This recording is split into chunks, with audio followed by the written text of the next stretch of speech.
वह धारणाओं के अनुसार दूसरों से बात करती है, सिर्फ सतही चीजें देखती है। अगर कोई अपनी दशा पर संगति करना चाहे तो वह उसे सीधा साधा समझती है, जिसे अपने बारे में पता है,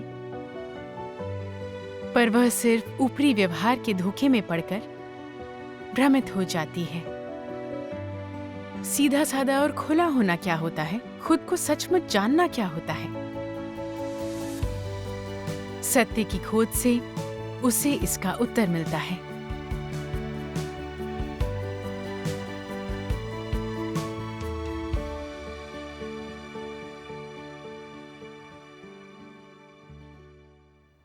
अप्रैल 2021 में मैं बहन हार्लो और कुछ दूसरी बहनें साथ रह रही थी। मैंने देखा कि वह अक्सर अपनी दशा के बारे में लोगों से बात करती, खाने पर भी यही बात करती थी। मैं सोचती थी कि वो खाने के समय का भी अच्छा उपयोग कर लेती है। लगा कि वह जीवन प्रवेश और सत्य की खोज पर ध्यान देती है। फिर एक बार जब हम बात कर रहे थे, हार्लो ने मुझे बताया कि उसे दूसरों के हाव भाव और विचारों की बहुत परवाह थी। अगर कोई उससे बुरे लहजे में बात करता तो वह सोचती कि वह उसे छोटा समझती है और धूर्त है। उसने कहा कि वह नाम और लाभ के लिए दूसरों से होड़ और रुतबे की चिंता करती थी। मैं सोचने लगी, हम तो दोस्त भी नहीं हैं, फिर भी वह मुझे गंभीर दोषों और कमियों के बारे में बता रही है। यानी वह बहुत सीधी और खुली हुई है। उसके साथ बातचीत में मैंने देखा कि उसकी मानसिक दशा उलझी हुई थी। उसे दूसरों के हाव भाव और विचारों की परवाह थी, दूसरों पर शक करती थी। जब भाई बहन उसकी कोई समस्या बताते तो वह सोचती कि कहीं वे उसे छोटा तो नहीं समझते। फिर वह अपनी कमियों पर खुलकर बोलती कि दूसरों पर शक करना धूर्तता थी, वगैरह वगैरह। पहले मुझे लगा कि वह बस थोड़ी भावुक और नाजुक थी। मुझे लगता था कि हर एक में कुछ दोष और समस्याएं होती हैं। भाई बहनों के रूप में हमें एक दूसरे के प्रति ज़्यादा सहनशील और क्षमाशील होना चाहिए। भ्रष्टता उजागर करने के बाद वह खुलकर बात करने में सक्षम थी। वो ज़रूर सत्य को स्वीकार करती होगी, तो मैंने इसे महत्व नहीं दिया। वह मुझे दशा बताती तो मैं बड़े धीरज से उसके दिल की बात सुनती थी। साथ ही मैं बातचीत में उसकी मनोदशा का भी ध्यान रखती थी, ताकि कुछ ऐसा ना कह बैठूं जिससे उसका दिल दुखे। इसी कारण उसे मुझसे बात करना अच्छा लगता था। उसके शब्दों के आशय से झलकता था कि वह मुझे अच्छे स्वभाव की और नरम दिल समझती है और उसे मेरे जैसे लोग पसंद हैं। अक्सर हमारी बातें उसके शक करने और इज्जत की चिंता को लेकर उसकी दशा पर होती थी। कभी कभी थोड़ी सी बात घंटे भर खिंच जाती और मेरे कुछ काम रुक जाते। मुश्किलों पर बात करना स्वाभाविक है, पर इससे बार बार काम नहीं रुकना चाहिए। हाँ। तो क्या तुमने इस बारे में उसे बताया? नहीं, मैंने नहीं बताया। उसे मुझ पर भरोसा था, इसीलिए मैं डरती कि कहीं उसका दिल न दुखे। उसे टोकना मुझे ठीक नहीं लगता था। पर बाद में कुछ ऐसा घटा कि उसके प्रति मेरा रवैया बदल गया। हार्लो की आलोचना को बहन के ने ज़्यादा गंभीरता से नहीं लिया। यह बिस्तर को ठीक से न समेटने के बारे में थी। हार्लो को गुस्सा आ गया और वह अड़ गई कि बहन के को उसकी बात माननी पड़ेगी। साथ ही वह हमेशा यह चाहती थी कि लोग उसकी मनुहार करें और उसे खुश रखें। इसलिए बहन के ने कहा कि वह रुतबे पर ध्यान देती है, चाहती है कि लोग उसके आसपास घूमें, जो कि उन्हें अपने वश में रखना था। बिल्कुल। बाद में हार्लो ने बहन के से खुले दिल से बात की। कहा कि वह वैसी नहीं थी जैसा बहन के समझती थी। उसने उसे गलत समझा था। बहन के ने उससे माफ़ी मांगी, पर हार्लो अब भी संतुष्ट नहीं थी और उससे उखड़ी रही। वह अक्सर खुद में सिमटी रहती, हमसे ज़्यादा बात न करती। एक बार दशा के बारे में बात करते हुए उसने कहा कि दूसरी बहनें बहन के से खूब बात करती हैं। उसे लगता है कि हर कोई के को पसंद करता है, जबकि उसे छोटा समझा जा रहा है। फिर वह सबसे कतराने लगी। उसे लगा कि बहन के उससे बात करते समय संजीदा नहीं थी। बाद में उसने कहा कि उसमें इंसानियत की कमी थी और बहन के बारे में ऐसे अनुमान लगाना धूर्तता थी। पर इसके बाद वह बदली नहीं। वह लगभग 2 हफ्ते तक हमसे रूठी रही और सभी बहुत बेबस हो गए। 2 हफ्ते तक मुंह फुलाए रहना बहुत ही बेतुका है। सचमुच मैं बहुत चकित थी और इसका कारण नहीं समझ पा रही थी। मसला होने पर वह सत्य की खोज करके कोई सबक क्यों नहीं सीखती।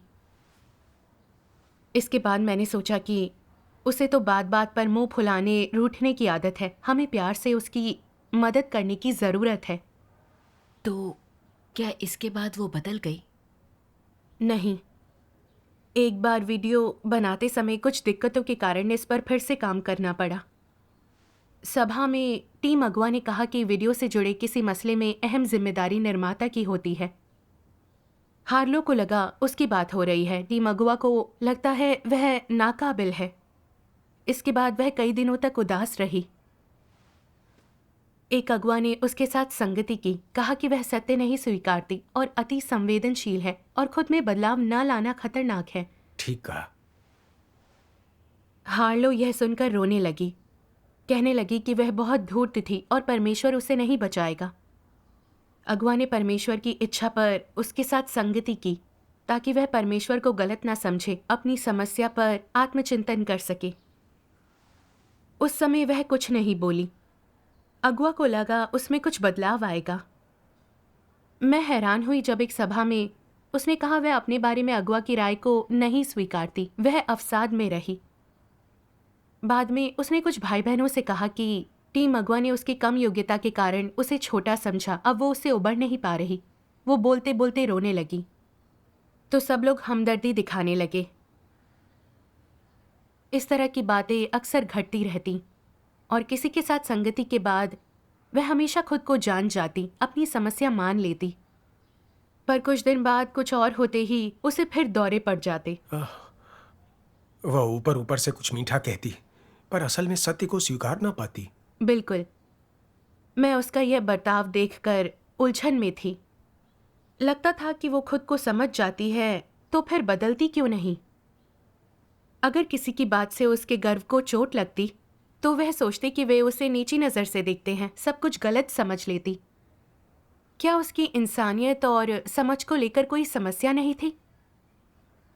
मैं इसे समझ नहीं पा रही थी, इसलिए मैंने परमेश्वर से प्रार्थना की और सत्य को समझने वाले लोगों के साथ संगति की। एक बहन ने मुझसे कहा कि हार्लो समझती तो सब कुछ थी पर सत्य का अभ्यास नहीं करती और नकारात्मक थी, जिसका मतलब था कि वह खुद को नहीं जानती थी। सही है।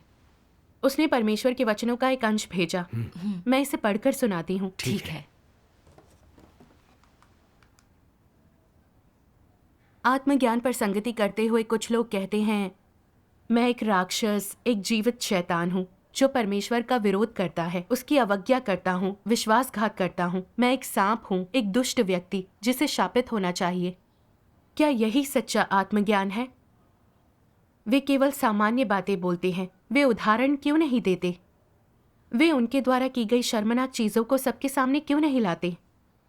कुछ अविवेकी लोग उनकी बात सुनकर सोचते हैं, हाँ, यह सच्चा आत्मज्ञान है।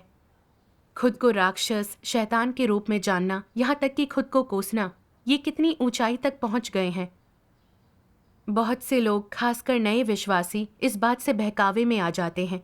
वे सोचते हैं कि वक्ता शुद्ध है और आध्यात्मिक मामलों को समझता है, उसे सत्य से प्रेम है, अगुवाई करने योग्य है। लेकिन जब वे उससे बातचीत करते हैं तो पाते हैं कि ऐसा नहीं है। वह उनकी कल्पना जैसा नहीं है, बल्कि झूठा और कपटी है, छद्म रूप धारण करता है, जिससे उन्हें निराशा होती है। किसी को सत्य से प्रेम है या नहीं, इसे कैसे मापा जाना चाहिए? यह इस पर निर्भर करता है कि वे क्या प्रकट करते हैं और वे सत्य की वास्तविकता को जीते हैं या नहीं। क्या वे जो कहते हैं वही करते हैं? क्या उनकी कथनी और करनी में समानता है? अगर वे जो कहते हैं वह स्वीकार्य लगता है लेकिन वे वैसा करते नहीं, उसे जीते नहीं, तो इसमें वे एक फरीसी बन जाते हैं। वे पाखंडी होते हैं और सत्य से प्रेम करने वाले बिल्कुल नहीं होते। संगति करते हुए कई लोग तर्क संगत लगते हैं लेकिन नहीं जानते कि कब उनका भ्रष्ट स्वभाव उफन पड़ता है। क्या ये खुद को जानते हैं? अगर नहीं जानते तो क्या वे सत्य को समझने वाले लोग होते हैं? जो स्वयं को नहीं जानते, उन्हें सत्य का ज्ञान नहीं होता। जो आत्मज्ञान के खोखले शब्द बोलते हैं उनमें झूठी आध्यात्मिकता होती है, वे झूठे होते हैं। कुछ लोग सिद्धांत के शब्द बोलते समय बहुत सुसंगत लगते हैं लेकिन उनकी आत्माओं की स्थिति सुन्न और जड़ होती है। वे चीजों को महसूस नहीं कर पाते और कोई प्रतिक्रिया नहीं देते। वे सुन्न होते हैं पर कभी कभी उनकी बात सुनकर उनकी आत्मा काफी प्रखर लगती है। उदाहरण के लिए किसी घटना के ठीक बाद वे खुद को जानने में सक्षम होते हैं। अभी मुझे एक विचार आया, मैंने उसके बारे में सोचा। लगा वह विचार कुटिल था कि मैं परमेश्वर को धोखा दे रहा था। सुनकर अविवेकी लोग ईर्ष्यालु हो जाते हैं। इसे भ्रष्टता दिखाते ही पता चल जाता है और वह इस बात पर संगति कर पाता है। यह प्रतिक्रिया करने में तेज है, इसकी आत्मा प्रखर है, यह हमसे बहुत बेहतर है, यह सत्य का अनुसरण करता है। यह लोगों को मापने का सटीक तरीका है? नहीं। यह आंकने का आधार क्या होना चाहिए कि लोग खुद को जानते हैं या नहीं? उनके मुंह से निकली बातें आधार नहीं हो सकती। तुम्हें उनका व्यवहार भी देखना चाहिए, जिसका तरीका यह देखना है कि क्या वे सत्य का अभ्यास करने में सक्षम हैं। यही महत्वपूर्ण है। उनका सत्य का अभ्यास दिखाता है कि वे खुद को जानते हैं, क्योंकि जो वास्तव में खुद को जानते हैं वे पश्चाताप करते हैं। जब लोग पश्चाताप करते हैं तभी वे वास्तव में खुद को जानते हैं। आमीन। परमेश्वर के वचनों से मैंने सीखा यह जानने को कि क्या कोई सत्य से प्रेम कर उसे स्वीकारता है, क्या वह खुद को सचमुच जानता है। उसकी स्वीकृति या सिद्धांतों की व्याख्या को देखना काफी नहीं है, बल्कि यह देखना है कि समस्याओं का सामना होने पर वह किसे जीता है। वह सत्य का अभ्यास कर सकता है, वह प्रायश्चित करके बदल सकता है। वह जो कहता है क्या वह उसके वास्तविक प्रवेश से मेल खाता है।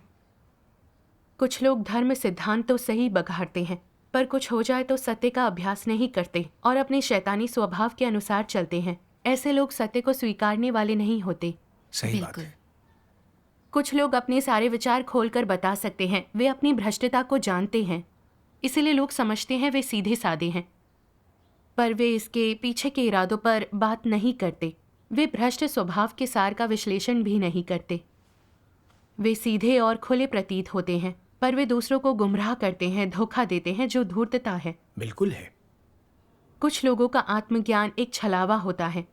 वे चाहे कितना भी कहें कि वे गलत हैं, वे शैतान हैं, दानव हैं, चाहे वे खुद को कोसें और धिक्कारें, यह कहें कि वे कुछ भी नहीं है, नकारा हैं, पर जो दुष्ट काम वे करते हैं उनके पीछे जो लुके छिपे मकसद और लक्ष्य होते हैं या जिस वजह से वे ऐसा करते हैं उसके बारे में वे कुछ नहीं कहते।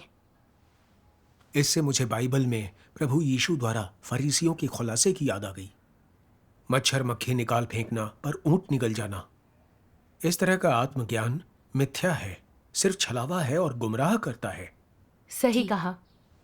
हार्लो की बात करें तो उसे अपनी दशा के बारे में बात करना पसंद था। वह सचमुच सत्य की खोज में दिखती थी। हमेशा ऐसी बातें कहती थी कि मुझ में इंसानियत की कमी है, मैं धूर्त हूँ, मुझ में द्वेष भावना है। ऊपर से लगता था जैसे वह खुद को जानती हो, पर समस्या आने पर वह सत्य पर अमल नहीं करती। उसने अपनी भ्रष्टता को जरा भी हल नहीं किया था। 2 साल पहले लोग कहते थे कि वह लोगों पर शक करती है और रुतबे पर ध्यान देती है, पर वह अब भी जरा भी नहीं बदली थी। वह सिर्फ सिद्धांत की बात करती थी जो नकली था। वह बस लोगों को झांसा दे रही थी। वह जिसकी बात करती वह उससे मेल नहीं खाता जिसे वह जीती थी। सही है। बाद में मैंने परमेश्वर की संगति पढ़ी कि कौन लोग सच में भाई बहन हैं और कौन लोग नहीं हैं। इससे मुझे हार्लो को परखने की समझ मिली। मैं अब इसे पढ़ती हूँ। जो सत्य से प्रेम करते हैं वे परमेश्वर के परिवार के हैं, वे सच्चे भाई बहन हैं। तुम सोचते हो कि सभाओं में जाने वाले लोग भाई बहन होते हैं? जरूरी नहीं कि ऐसा हो। कौन से लोग भाई बहन नहीं होते? वे जो सत्य से चिढ़ते हैं, सत्य स्वीकार नहीं करते, सत्य का अनुसरण नहीं करते। जो लोग सत्य नहीं स्वीकारते और उससे चिढ़ते हैं वे सभी बुरे हैं। उन सब में ज़मीर या विवेक नहीं होता। उनमें से कोई ऐसा नहीं है जिसे परमेश्वर बचाता है। वे खराब इंसानियत वाले लोग हैं जो लापरवाही बरतते हैं और अपने आचरण में अनियंत्रित होते हैं। वे अपने जीवन दर्शनों से जीते हैं, कुटिल तिकड़मे लगाते हैं, लोगों का इस्तेमाल करते हैं, फुसलाते हैं, धोखा देते हैं। सत्य की संगति होती है तो उनकी रुचि चली जाती है।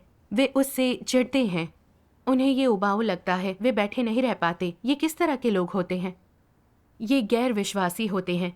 ऐसे लोग अविश्वासी होते हैं और चाहे तुम कुछ भी करो तुम्हें इन्हें भाई बहन नहीं समझना चाहिए। तो वे किसके अनुसार जीते हैं? वे शैतान के फलसफों के अनुसार जीते हैं। वे हमेशा धूर्त और शातिर होते हैं। उनमें सामान्य मानवता का जीवन नहीं होता। वे परमेश्वर से प्रार्थना या सत्य की तलाश नहीं करते। हर चीज़ से इंसानी चालों, रणनीतियों और जीने के फलसफों द्वारा निपटते हैं, जिससे उनका अस्तित्व थकाऊ बन जाता है। यहाँ तक कि साधारण मामलों में भी वे भ्रमित करते हैं और बहाने बना रहे होते हैं। इस तरह जीना थकाऊ होता है ना? जब चीज़ कुछ ही शब्दों में समझाई जा सकती है तो इतनी बकवास क्यों करते हैं? उनकी सोच उलझी हुई होती है और वे सत्य नहीं स्वीकार पाते। अपनी इज्जत या कुछ शब्दों के चक्कर में वे दम फूलने तक बहस करते हैं। ऐसा लगता है मानो उन्हें कोई मनोरोग हो। इन लोगों का जीवन कष्टदायक होता है। करीब से देखने पर उनके क्रियाकलाप और जो करते हुए वे पूरे दिन बिताते हैं, वे सब उनकी इज्जत, प्रतिष्ठा और घमंड से संबंधित होती हैं। ऐसा लगता है मानो वे किसी जाल में जी रहे हों। उन्हें हर चीज सही ठहरानी या उनके लिए बहाना बनाना होगा। वे अपने लिए बोलते हैं। उनकी सोच उलझी होती है। वे बकवास करते हैं। उनके शब्द पेचीदा होते हैं। इस पर बहस करते हैं कि क्या सही है और क्या गलत। इसका कोई अंत नहीं। इज्जत के लिए नहीं तो वे प्रतिष्ठा के लिए लड़ते हैं और वे इन चीज़ों के लिए जीते हैं। और अंतिम परिणाम क्या होता है? हो सकता है कि वे इज्जत पा लें, लेकिन हर कोई उनसे पूरी तरह से तंग आ जाता है। लोग जान जाते हैं कि उनमें ना सत्य की वास्तविकता है, ना वे परमेश्वर के विश्वासी हैं। जब अगुआ या भाई बहन उनकी आलोचना करते हैं तो वे मानने से इनकार कर देते हैं। वे बहाने बनाते और जिम्मेदारी से पल्ला झाड़ते हैं। सभाओं के दौरान वे अपना बचाव करते हैं और सही और गलत को तोड़ मरोड़ कर परमेश्वर के चुने हुओं के बीच समस्या पैदा करते हैं। दिल में सोच रहे होते हैं, क्या मेरे कहने का कोई मतलब नहीं है? ये किस तरह के इंसान हैं? क्या ये सत्य से प्रेम करते हैं? क्या ये परमेश्वर पर विश्वास करते हैं? किसी की बात से उन्हें ठेस पहुंचे तो वे पूरी बात कर इसमें उलझ जाते हैं कि कौन सही है और कौन गलत है।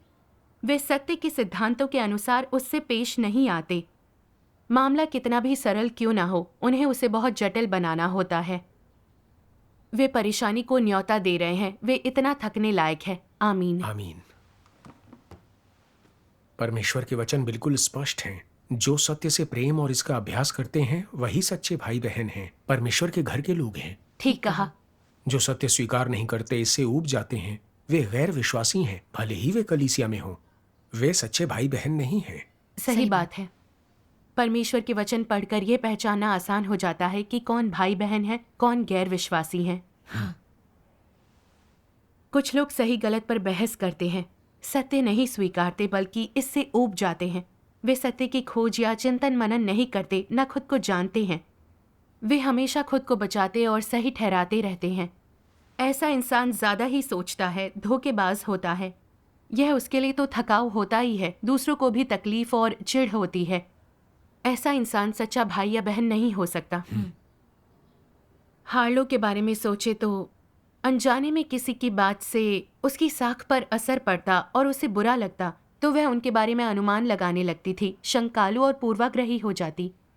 फिर वह झूठ मूठ अपना दिल खोलकर सफाई देती थी या खुद के बारे में बात करते हुए दूसरों की समस्याएं उठाने लगती। वह सही गलत पर बहस करती। मिसाल के तौर पर जब टीम अगुआ ने उसे कुछ सुझाव दिए तो उसे लगा वह उसे छोटा समझता है और वह नाखुश हो गई। बाद में एक सभा में उसने खुलकर कहा कि टीम अगुआ उसे हीन समझता है, ताकि हर कोई उससे हमदर्दी रख टीम अगुआ के बारे में राय बना ले। लोगों को अक्सर उससे बहुत संभल कर बात करनी पड़ती थी। उसके हाव भाव, उसका चेहरा पढ़ना पड़ता था ताकि उनकी किसी बात से उसकी दशा पर असर न पड़े। उससे बात करना बहुत दमघोटू था, कोई खुलकर नहीं बोल सकता था। वह हर बात पर सोचती और निराशा में जीती, जिससे काम पर असर पड़ता। मैं सोचती थी वह बस थोड़ी भावुक और नाजुक है। चीज़ें उसके हिसाब से ना होने से वह चिढ़कर मुंह फुला लेती है। यह एक आम इंसानी कमजोरी है। इससे भाई बहनों या कलीसिया के काम में कोई गंभीर अड़चन नहीं आती, पर इसे तथ्यों के अनुसार देखने पर मैंने पाया कि इससे भाई बहनों की दशा पर असर पड़ता है और कलीसिया जीवन पर भी। इससे कलीसिया के काम की प्रगति पर भी असर पड़ा। उसकी आम अभिव्यक्तियों को देखे तो वह सत्य को स्वीकार नहीं करती थी, धूर्त थी, दूसरों को उससे मदद नहीं मिलती थी, वह गैर विश्वासी थी। अगुआ उसके व्यवहार को समझ गया उसे काम से हटाकर आत्मचिंतन के लिए अलग रहने को कहा। हाँ, ईश वचनों के अनुसार लोगों को परखना जरूरी है। मैं हमेशा सोचती थी कि परमेश्वर के विश्वासी और कलीसिया में आने वाला हर इंसान भाई या बहन है। मुझ में परखने की क्षमता बिल्कुल नहीं थी। मैं सबके साथ प्रेम से संगति करके मदद करती थी। मैंने बेकार ही कितनी मेहनत की, कितनी मूर्ख थी मैं। मैंने लोगों के भ्रष्ट स्वभावों का खुलासा करने वाले ईश वचनों का एक अंश पढ़ा और मैं देख पाई कि हार्लो के शब्दों के पीछे आखिर क्या छिपा हुआ था। धोखा अक्सर बाहर से नजर आ जाता है। जब कोई घुमा फिराकर या मीठी मीठी झूठी बातें बोलता है और कोई था नहीं लगा पाता कि उसके मन में क्या है, तो यह धोखा होता है। और दुष्टता का प्रमुख लक्षण क्या होता है? दुष्टता वह है जब लोग ऐसी बातें करते हैं जो कानों को अच्छी लगती हैं, जब सब कुछ सही लगता है, किसी भी तरह से देखने पर भला लगता है, जब वे बिना कोई स्पष्ट तकनीक का इस्तेमाल किए काम करते हैं और मकसद हासिल करते हैं। वे लोग छिपकर काम करते हैं। वे उन्हें बिना किसी प्रत्यक्ष निर्देश या उपहार के हासिल करते हैं। मसीह विरोधी ऐसे ही लोगों को ठगते हैं। ऐसे कामों और लोगों को पहचानना बहुत मुश्किल होता है। कुछ लोग अक्सर सही शब्द बोलते हैं, मीठे जुमलों का प्रयोग करते हैं, लोगों को छलने के लिए उनकी भावनाओं के अनुरूप तर्कों और तकनीकों का इस्तेमाल करते हैं। अपने गुप्त उद्देश्य को पाने के लिए वे जिधर दिखाते हैं उधर नहीं जाते। यही दुष्टता है। लोग आमतौर पर इस बर्ताव को धोखा मानते हैं। उन्हें दुष्टता की कम जानकारी होती है और वे उसे पहचानते भी कम हैं। दुष्टता को पहचानना धोखे को पहचानने से ज़्यादा मुश्किल है, क्योंकि यह लुकी छिपी होती है। इसमें शामिल तरीके और तकनीकें ज़्यादा परिष्कृत होती हैं। आमीन। आमीन।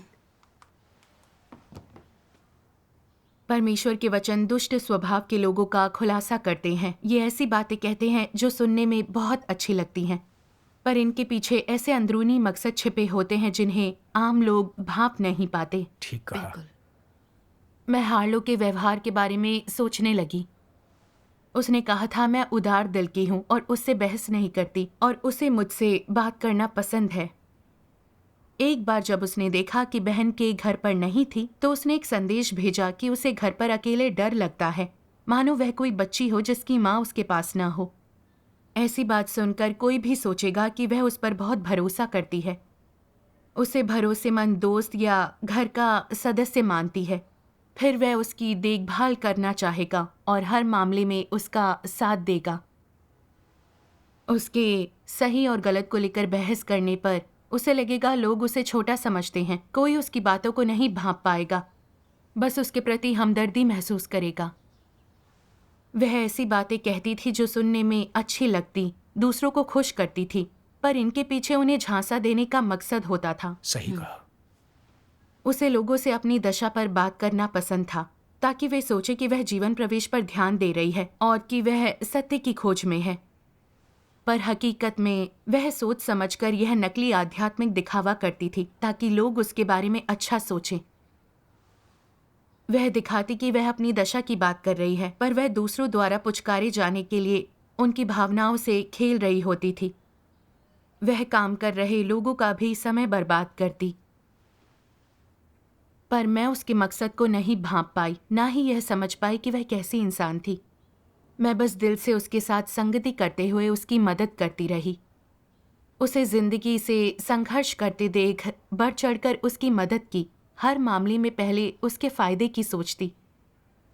परमेश्वर के वचनों की मदद से मैं उसकी दुष्ट प्रकृति को देख पाई थी कि वह अपनी कथनी और करनी में झांसेबाज थी, सभी को छल रही थी। हाँ, तुम्हारी बात सुनकर मैं ये देख सकती हूँ कि दिखावा करने के पीछे दुष्ट स्वभाव होता है, जिसे भांपना चालबाजी भांपने से भी मुश्किल है। अपने गुप्त उद्देश्यों को पूरा करने के लिए वो दूसरों को छलते और गुमराह करते हैं। ऐसी बातें करते हैं जो दूसरों को अच्छी और सत्य से मेल खाती लगे, और दूसरे इस झांसे में फंस जाते हैं। हाँ। इसके बाद मैंने आत्मचिंतन किया। मैं हार्लो की असलियत को पहचान क्यों नहीं सकी? चिंतन करने पर मैंने जाना कि मेरा दृष्टिकोण गलत था। अपने बारे में बात करने की उसकी इच्छा को मैंने उसका सीधापन समझा था। और उसके शब्दों पर कोई ध्यान नहीं दिया। परमेश्वर के वचनों से मैंने जाना कि सीधा और खुला होना क्या होता है। मैं इसे पढ़ूं? जरूर। यह अंश। ईमानदारी का अर्थ है अपना हृदय परमेश्वर को अर्पित करना, हर बात में उसके साथ सच्चाई से पेश आना, हर बात में उसके साथ खुलापन रखना, कभी अपने से ऊपर और नीचे वालों को धोखा न देना, परमेश्वर की चापलूसी करने के लिए चीजें ना करना। संक्षेप में, ईमानदार होने का अर्थ है अपने कार्यों और शब्दों में शुद्धता रखना, ना तो परमेश्वर को और ना ही इंसान को धोखा देना। यदि तुम्हारी बातें बहानों और महत्वहीन तर्कों से भरी हैं, तो मैं कहता हूँ कि तुम ऐसे व्यक्ति हो जो सत्य का अभ्यास करने से घृणा करता है। यदि तुम्हारे पास ऐसे बहुत से गुप्त भेद हैं जिन्हें तुम साझा नहीं करना चाहते, और यदि तुम प्रकाश के मार्ग की खोज करने के लिए दूसरों के सामने अपने राज और अपनी कठिनाइयाँ उजागर करने के विरुद्ध हो, तो मैं कहता हूँ कि तुम्हें आसानी से उद्धार प्राप्त नहीं होगा और तुम सरलता से अंधकार से बाहर नहीं निकल पाओगे। आमीन। परमेश्वर के वचनों से मैंने जाना कि सीधा और खुला होने का मतलब है समस्या होने या भ्रष्टता उजागर करने पर संगति में खुलकर बोलना, किसी बात पर पर्दा ना डालना या तथ्य ना छुपाना। खुलकर बोलना खासकर सत्य खोजने और जल्दी से समस्याएं सुलझाने के लिए जरूरी है। हाँ। इसके जरिए तुम अपनी भ्रष्टता का सार देख सकते हो और भाई बहनों के साथ दिल से दिल की बात कर सकते हो। यह लोगों को सीख देने और फायदा पहुंचाने वाला होता है। सचमुच। यह देखने के लिए कि कोई सीधा और खुला है या नहीं, नतीजे को देखना पड़ता है। अगर वे पूर्वाग्रहों, छोटे मोटे घरेलू मामलों और दूसरों की बात करते हैं, गपशप करते हैं, वह भी बिना किसी आत्मचिंतन या समझ के, तो इस तरह खुलना सचमुच सीधा और खुला होना नहीं है। सही बात है।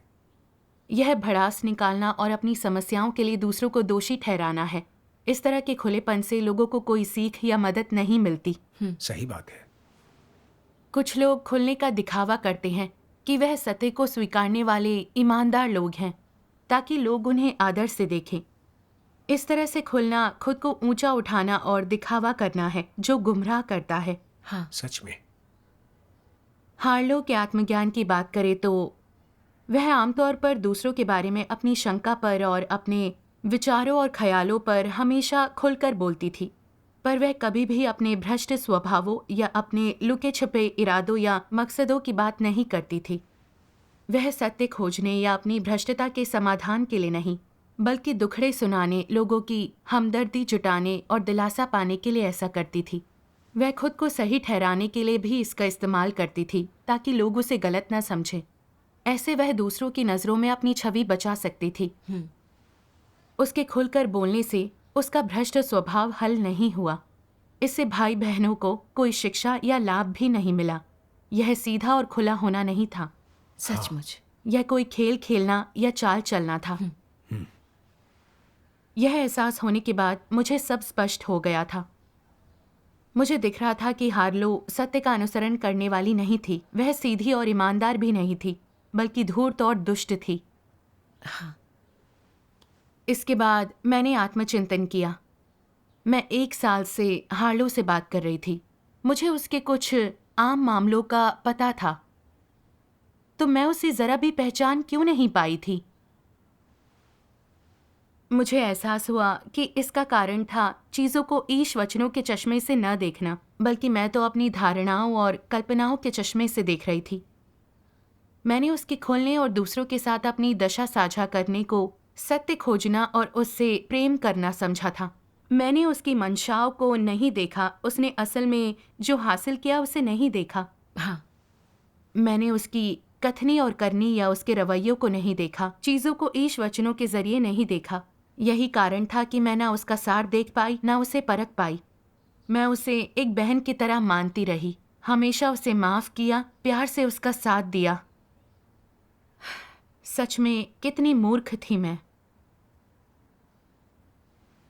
अब मैं समझ गई हूँ कि किसी इंसान के सत्य के प्रेम और अनुसरण की पहचान उनके दूसरों के साथ संगति करने या आत्मज्ञान की बात करने से नहीं, बल्कि इससे होती है कि क्या वे सत्य खोजते हैं और समस्या आने पर ईश वचनों का अभ्यास करते हैं।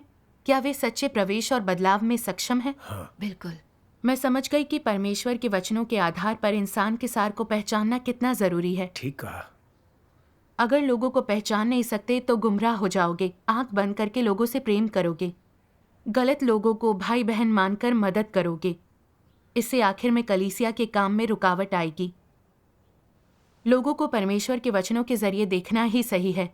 लोगों की पहचान का यही तरीका है। हाँ, दूसरों से सही तरीके से बात करने का यही तरीका है। परमेश्वर का धन्यवाद।